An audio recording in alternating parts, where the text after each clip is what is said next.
first job was with a shipyard in the Rotterdam area. The a neighboring city of Rotterdam is Schiedam, which is primarily known for its Geneva production.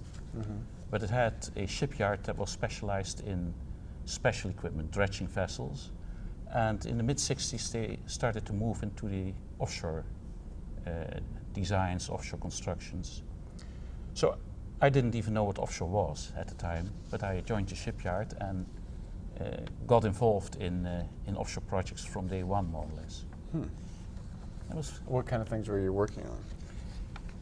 The yard had built a 5-legged jagger platform. Only 2 of that type have been built ever. 5-legged? 5 legs. Too many, really. And the first thing I got to do was analyze the motions of that platform with elevated legs and with legs half down and legs just above the seabed to try to analyze impact forces when the jagger was lowered down to the seabed before it's jacked up above the waves. That was interesting, getting involved in model test results. Yeah. I know there were a lot of problems with jack-up rigs in the early days. I guess maybe more in the 50s and the 60s. A lot of problems with stability, right? Yeah, they weren't really fit for ocean tow on their own keel. That's where most jackups were lost during ocean tow. Once you had them in more quiet waters or field tows, then generally they were okay. But also the stability standing has been a problem sometimes. The yard had secured an order for building a drill ship for a French company, Foramer, and that ship had to be dynamically positioned. Now, people at the yard didn't know what that was, neither did I. But my boss said, well, you know other things on hand at the moment, we'll make you responsible for the working of the dynamic positioning system. And that's how I got involved.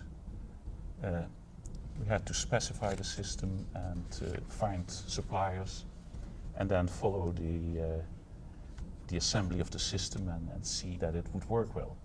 This was the Petrel?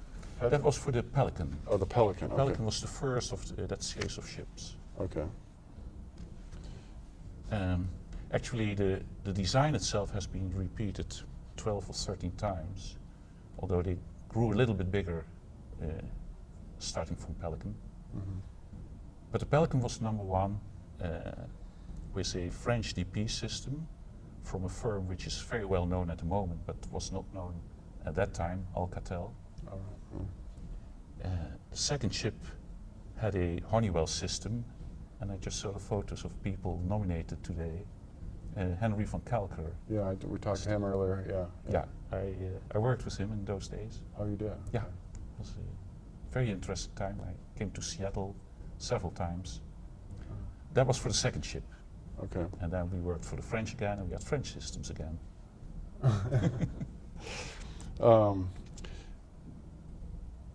And so, what kind of what were your contributions? What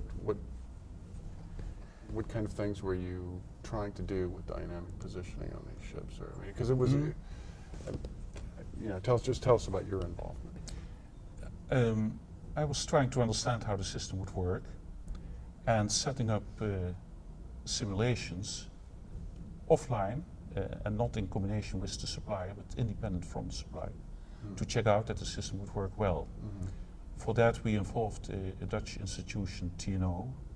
The name may be known or may not be known.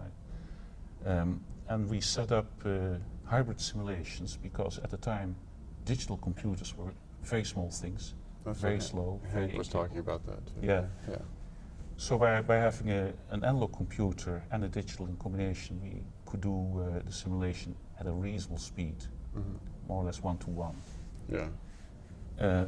My task in simulations in particular was to obtain the ship motion data, which we did by calculations, not by model testing, and to get the data on thrust behavior when you change the pitch of the propellers. This was a ship with controllable pitch propellers. And that involved a lot of model testing because there you couldn't rely on mathematical models, they just weren't available. So we ran tests at the marine towing tanks and got a whole bunch of data which we then worked into the simulations. And finally then we included the control system software supplied by Alcatel, the DP system supplier, and ran complete simulations and saw that, well, there were problems, as you could expect, teething problems with a new system like that.